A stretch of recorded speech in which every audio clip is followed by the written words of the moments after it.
नमस्कार, मैं रामकृष्ण लाल हिमांशी प्रोडक्शंस में आपका स्वागत करता हूं।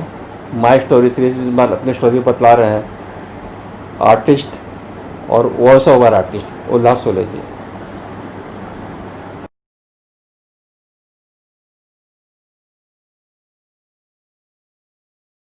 नमस्कार, मैं Ullas Raghunath Sude, Marathi Hindi TV stage and film artist, हाँ, और वॉइस ओवर आर्टिस्ट भी हूँ। वैसे मैं मुंबई में बॉर्न एंड बॉटअप हूँ और इस फिल्म लाइन में मेरा कोई नहीं है। मेरे पिताजी सर्विस करते थे, मैं भी शुरुआत में सर्विस करता था। पवई में एक कंपनी है, इंजीनियरिंग कंपनी, वहाँ पर सर्विस करता था। ओल्ड एसएससी तक पढ़ा हूँ, एफआई साइंस तक पढ़ा हूँ। बाद में मैंने एक कंपनी का 4 साल का टेक्निकल कोर्स किया और फिर उसी कंपनी में जॉब करने लगा।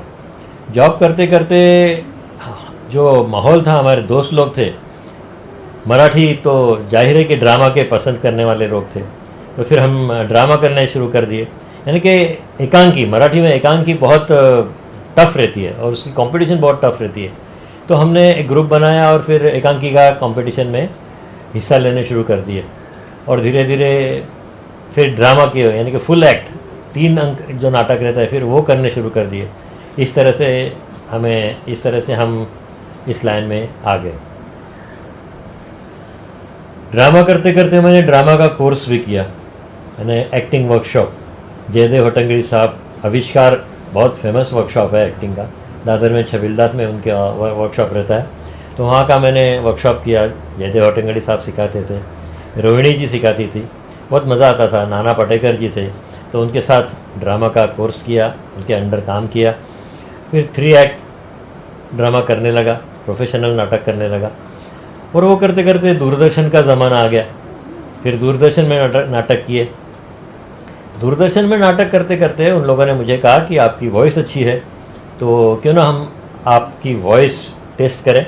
और उन्होंने मेरी वॉइस टेस्ट कर ली और फिर दूरदर्शन के डॉक्यूमेंट्रीज़ के लिए मेरी वॉइस इस्तेमाल हो गई। दूरदर्शन पे मैं एज ए इंटरव्यूअर बहुत साल काम करता था, लोगों के इंटरव्यूज़ लेता था। आज जैसे मेरा इंटरव्यू यहाँ पर हो रहा है, वैसे मैं लोगों के इंटरव्यूज़ लेता था, बड़ा मज़ा आता था। मेरे टाइम पे तो ज़्यादा करके लाइव इंटरव्यू होते थे, क्योंकि उस टाइम पे स्टूडियोज़ बहुत कम थे। मुंबई दूरदर्शन नया नया शुरू हुआ था और स्टूडियोज़ की कमी थी, और इस वजह से मेरे पास जो काम आता था वो लाइव आता था कि मैं बोलूँ और वो टीवी पे लाइव जाता था पूरा ऑल ओवर महाराष्ट्र। तो एक रिस्पॉन्सिबिलिटी रहती थी और लोगों से पूछना, उनसे क्वेश्चंस पूछना, उनसे आंसर लेना, बड़ा मज़ेदार काम था, अच्छा काम था, रिस्पॉन्सिबिलिटी वाला काम था। मैंने अभी रोहिणी जी और जयदेव जी के बारे में कहा, तो वैसे मैं और एक व्यक्ति के बारे में मैं कहना चाहता हूँ, वो है सुधा करमरकर जी। आज वो हमारे यहाँ नहीं है, लेकिन बाल नाट्य की जो मूवमेंट है महाराष्ट्र में, वो उनसे शुरुआत हुई है। और बाल नाट्य बच्चों के लिए वो ड्रामा बनाती थी, तो और वो प्रोफेशनल तरीके से बनाती थी और थिएटर में लगते थे वो ड्रामा, और उसमें बड़े लोग काम करते थे। यानी कि बच्चे का काम है तो बच्चा करेगा, अगर पिताजी का काम है तो पिताजी का काम के लिए वो बड़े लोग लेते थे। और बच्चे लोगों को बहुत अच्छा उनका जो सब रहा कि अच्छा मैसेज देते थे, अच्छा एटमॉस्फेयर रहते थे, अच्छा सेट रहता था। तो उनका जो ट्रेनिंग था वो भी मैंने ले लिया था बाल नाट्य का। फिर उनके साथ मैंने काम भी किया था, बाल नाट्य में भी काम किया था। वो एक अलग सा मज़ा आता था बच्चों के साथ काम करने में, बच्चों को आसान नहीं। ये कब की बात कर रहा हूँ, आपने कितने दिनों तक काम किया? ये जब दूरदर्शन मुंबई में आया, यानी कि 1980 के बाद मैंने वहाँ पे ज्वाइन कर दिया और 90 तक मैं काम करता था। 1980 से 1990 तक 10 साल मैं एज ए इंटरव्यूअर वहाँ पर था। यानी कि वो कैजुअल था, महीने में 2 इंटरव्यूज़ हमारे लिए रखा जाता था और हम इंटरव्यूज़ लेते थे। साथ में दूरदर्शन के ड्रामा में भी मैं काम करता था। और वैसे स्टेज का ड्रामा तो चालू ही था, वो तो करते ही थे। बड़े बड़े कंपटीशन महाराष्ट्र स्टेट कंपटीशन एक बहुत बड़ी कंपटीशन रहती है कि हेल्दी कंपटीशन, तो उस कंपटीशन में भी हमारे ग्रुप की तरफ से हम हिस्सा लेते थे और प्राइज़ भी लेते थे।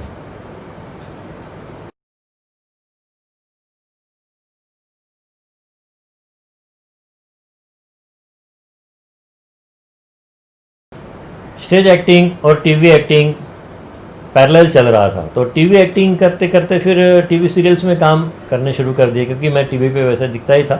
तो टीवी सीरियल्स का ज़माना आ गया और फिर मैं as a actor TV serials में काम करने लगा। लेकिन प्रॉब्लम ये था कि मैं I was working for one engineering company, जैसे मैंने कहा आपको, और उस कंपनी में बड़ी तगड़ी पगार थी और फैमिली की रिस्पॉन्सिबिलिटी थी। इसकी वजह से मैं फुल टाइम एक्टर नहीं कर पाया, लेकिन नौकरी संभाल के मैं एक्टिंग, वॉइसिंग और कंपेयरिंग करता रहा।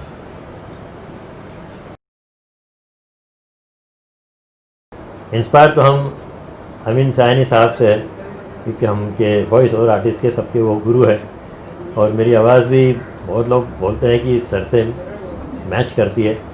और आजकल देखा जाए तो लोगों का डिमांड भी रहता है कि भाई आप, अभी मैं ऐड के लिए वॉइस देता हूँ तो बोलते हैं कि अमीन सयानी जैसी वॉइस करो। क्लाइंट का डिमांड है तो वैसे कर लेते हैं हम, लेकिन अमीन सयानी है। कभी आपने अमीन सयानी जी के साथ में काम किया? मैंने उनके साथ कभी काम तो किया नहीं, लेकिन उनके स्टूडियो में जाकर उनका आशीर्वाद ज़रूर लेकर आया हूँ।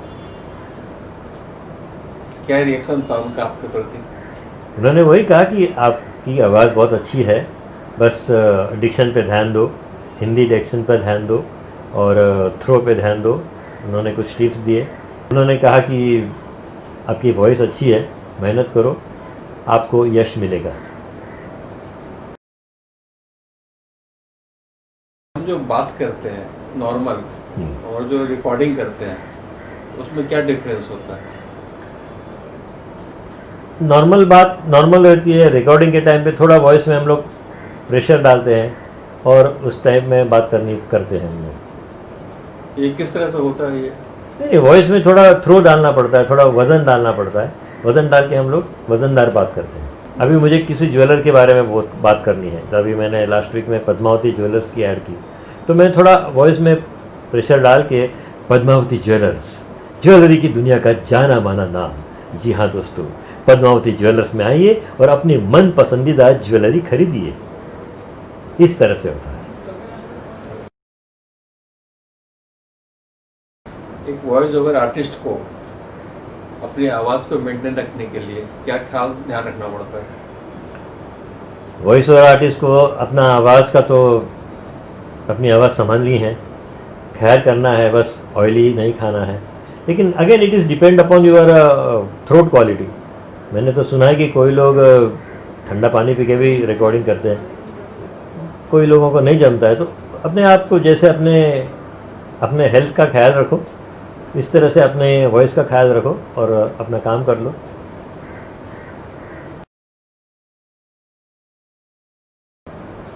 वीओ आर्टिस्ट से एक्टर, वहाँ का सफ़र कैसे आपको शुरू हुआ? मज़ेदार, दोनों साइमल्टेनियस चलता रहा, क्योंकि बेसिकली मैं एक्टर ही हूँ। एक्टर को जो एक्सप्रेशंस देना है, वीओ आर्टिस्ट को तो देना ही है, क्योंकि उसकी वॉइस जाती है खाली, उसका फेस नहीं जाता है, तो उसको एक्सप्रेशन के ऊपर ध्यान देना है, आवाज़ की एक्सप्रेशन का। तो और भी एक्टिंग के लिए तो इजी हो जाता है। तो एक्टिंग का शौक़ था और सीरियल्स में काम करता था, तो कल चलते रहा और काम आते रहे, मैं करता रहा।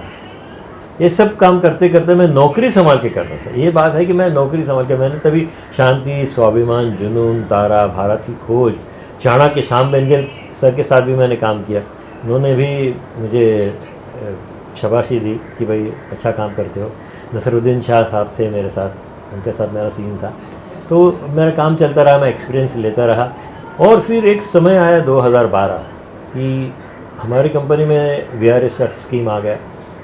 तो फिर मैंने VRS स्कीम का फ़ायदा उठाते हुए कंपनी से मैं बाहर निकल गया और फिर 2012 से मैं full time actor, voice over artist, anchor, ये सब काम कर रहा हूँ।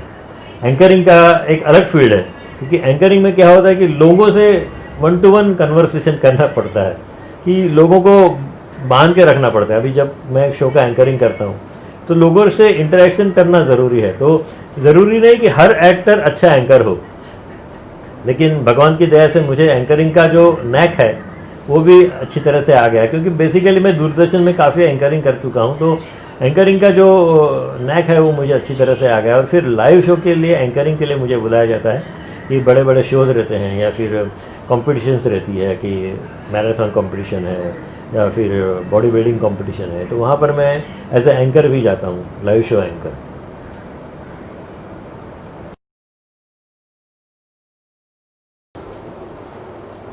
प्रोजेक्ट्स मेरे ज़्यादातर एपिसोडिक्स प्रोजेक्ट रहे हैं, जैसे कि क्राइम पेट्रोल, सीआईडी, सावधान इंडिया में काफ़ी मेरा अच्छा रोल था।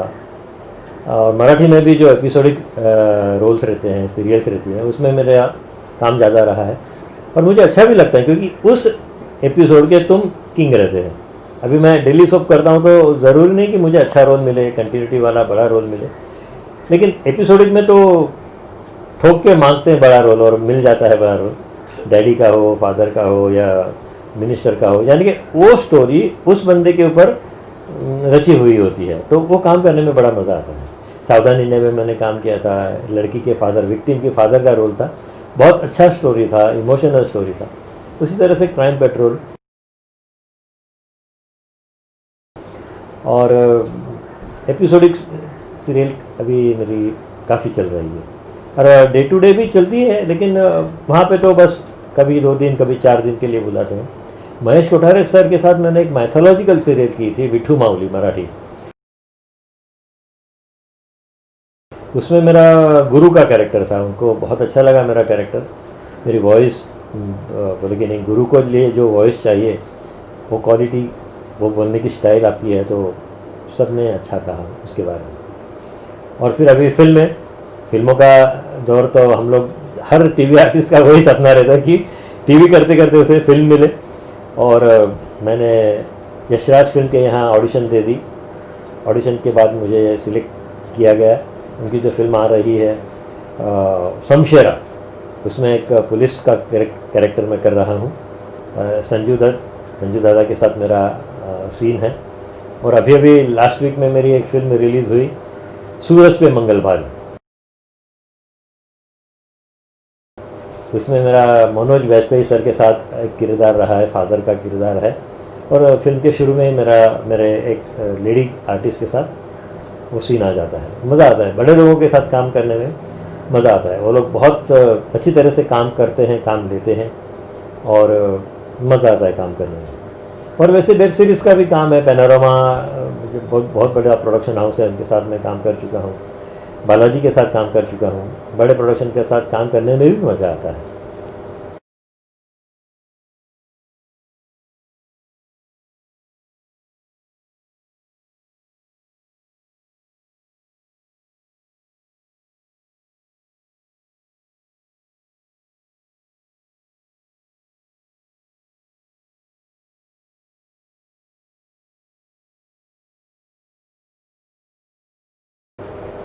इस सब कुछ यादगार फिल्मों के बारे में बात करते हैं और आर्टिस्ट को।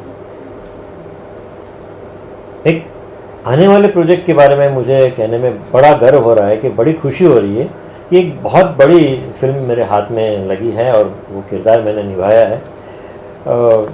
हिंदी फिल्म मदर इंडिया आपने सब लोगों ने देखी होगी। तो मदर इंडिया में जो कन्हैया लाल जी का कैरेक्टर था, वो मराठी में मंगल फिल्म आ रही है, मंगलसूत्र नाम से। तो कन्हैया लाल जी का कैरेक्टर सदाशिव अमरापुरकर जी कर रहे थे। 2014 में वो गुजर गए। उसके बाद में फिल्म का काम रुक गया। और 2018 में जब इस फिल्म के बारे में सोचा गया और आर्टिस्ट की पुनर्गठन हुआ, तो वो सदाशिव अमरापुरकर ने जो, या कन्हैया लाल जी ने वो कैरेक्टर किया था, वो कैरेक्टर के लिए मेरा सिलेक्शन हुआ। और भगवान की दया से फिल्म कंप्लीट हो गई है। अब एडिटिंग भी हो गया है, बस इंतज़ार है वो फिल्म अभी रिलीज़ हो रही है। अभी कल ही मुझे फ़ोन आया था प्रोड्यूसर साहब का कि बहुत अच्छा काम हुआ है आपका, आप पूरी फिल्म में छा गए हो। वो एक किरदार रोल ही बहुत बढ़िया लिखा गया था, और तो मेरे तरफ से भी बहुत अच्छी तरह से हुआ है। तो फिल्म के कुछ 1-2 गाने का पैच वर्क है, वो हो जाएगा तो फिल्म जल्द ही रिलीज़ हो जाएगी। मेरे प्रोड्यूसर आरिफ साहब हैं, उनका फ़ोन मेरे से होते रहता है बीच में से, बताते रहते हैं क्या क्या प्रोग्रेस हुआ है। तो उन्होंने कहा कि एडिटिंग बहुत बढ़िया हो गया है और आप फिल्म में छा गए हैं।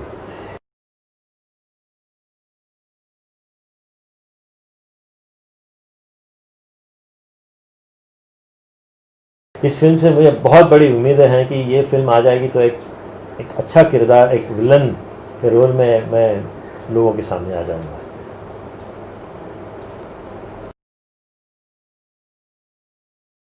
महाराष्ट्र का ही नहीं, पूरे भारत का, और किसी भी काम को शुरू करते हैं तो हम लोग गणेश जी को याद करते हैं। तो इससे जुड़ी कुछ चीज़ें बताइए, इसमें आप लोगों का क्या योगदान है? उसमें तो हम लोग का बहुत बड़ा योगदान है, बड़ा खुशी से हम लोग योगदान देते हैं सब आर्टिस्ट मिलके, कि जो मुंबई में या महाराष्ट्र में गणेश उत्सव बड़े धूमधाम से मनाया जाता है। 10 दिन तक गणपति का उत्सव होता है, तो उसमें जब स्टेज के ऊपर कुछ प्रोजेक्ट्स होते हैं कि पौराणिक प्रोजेक्ट करेंगे, हिस्टोरिकल करेंगे, सामाजिक करेंगे, तो उसमें जो पुतले रहते हैं या फाइबर की मूर्तियाँ रहती है, तो उनका मूवमेंट रहता है कि रावण रहेगा, राम रहेगा, लक्ष्मण रहेगा, तो उसके पीछे जो वॉइस रहती है वो हम लोग की रहती है।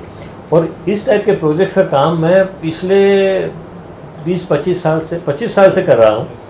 ये प्रोजेक्ट का पूरा काम मैं उठाता हूँ कि नहीं कि उसके पीछे का स्क्रिप्टिंग है, आर्टिस्ट सिलेक्शन है, म्यूज़िक है, स्टूडियो रिकॉर्डिंग है, तो वो सब काम मैं बड़ी खुशी से करता हूँ। उसमें बड़ा कोई इनकम का बात नहीं है, लेकिन मज़ा आता है वो सब काम करने में। और मेरे साथ जो काम करने वाले आर्टिस्ट हैं, जो मेरे साथ आर्टिस्ट वॉइस के लिए आते हैं या फिर मेरे ऐड में काम करते हैं, ऐड के लिए वॉइस देते हैं, मेरे प्रोजेक्ट के लिए वॉइस देते हैं, कि मैं वॉइस और आर्टिस्ट हूँ लेकिन अकेला तो नहीं कर सकता सब, तो मेरे साथ और भी वॉइस और आर्टिस्ट मेरे साथ जुड़े हुए हैं। तो वो सब मेरे आर्टिस्ट मेरे साथ इस गणपति के प्रोजेक्ट में भी काम करते हैं और बड़े खुशी से काम करते हैं और बड़ा मज़ा आता है। एक इस साल ये सब हम दूर रहे हैं सब बातों से, लेकिन पिछले 25 साल से मैं करता आया हूँ।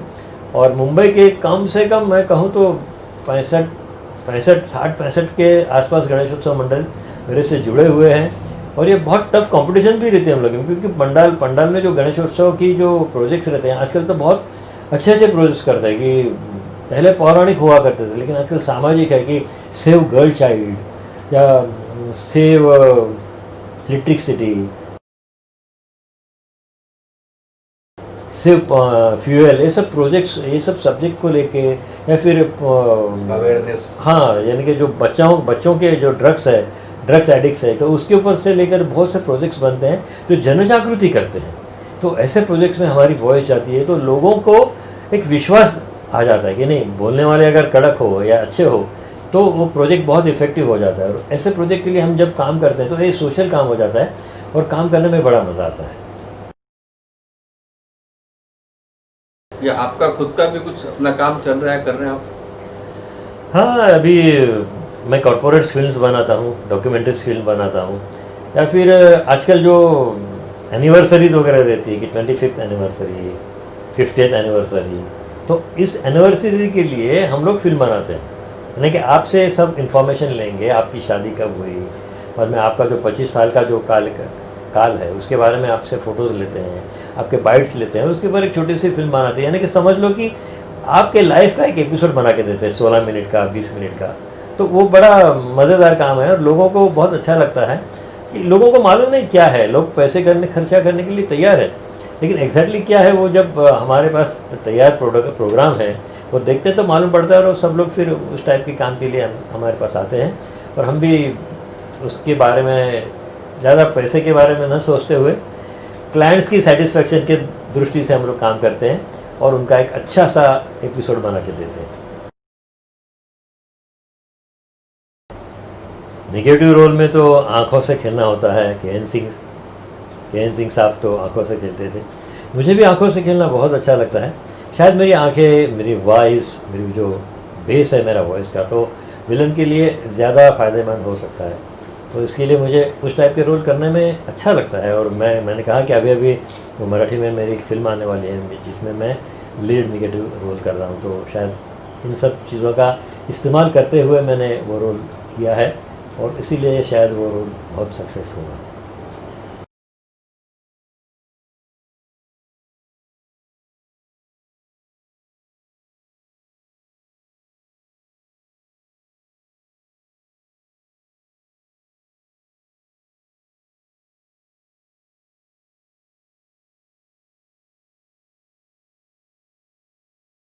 एक्टिंग में सबसे कठिन चीज़ कौन सी है? सबसे कठिन चीज़ यानी कि तुम्हारी एक्टिंग न लगे, ये सबसे कठिन बात है, कि आपकी एक्टिंग बहुत नेचुरल होनी चाहिए और बस लोगों को लगनी चाहिए कि नहीं यार ये बंदा अगर रो रहा है तो सचमुच का रो रहा है, और ये अगर विलन है तो बुरा काम कर रहा है तो सचमुच का बहुत बुरा काम कर रहा है। तो ये लगना ये बहुत बड़ी बात है और वो हम करने की कोशिश करते हैं। आजकल तो नेचुरल एक्टिंग का ज़माना है, वो करने में मुझे बड़ा मज़ा आता है। और इससे संबंधित एक सवाल है, एक्टिंग सचमुच सीखी जा सकती है या ये गॉड गिफ्टेड होती है? नहीं, एक्टिंग सीखी नहीं जा सकती, लेकिन एक्टिंग सीखना ज़रूरी है, क्योंकि वो जो टेक्निकल इन्फॉर्मेशन रहती है, खास करके जो टीवी में काम करना चाहते हैं, तो उनको लाइट्स लेना, थ्रो, वॉइस का थ्रो, तो वो सब करना ज़रूरी है। तो इसके लिए थोड़ा बहुत अगर आप सीखते हैं तो आपको फीडबैक मिल जाता है। एक्टिंग किसको सीख कर तो एक्टिंग नहीं आएगी, लेकिन ये सब टेक्निकल चीज़ें आपको हेल्प करती हैं।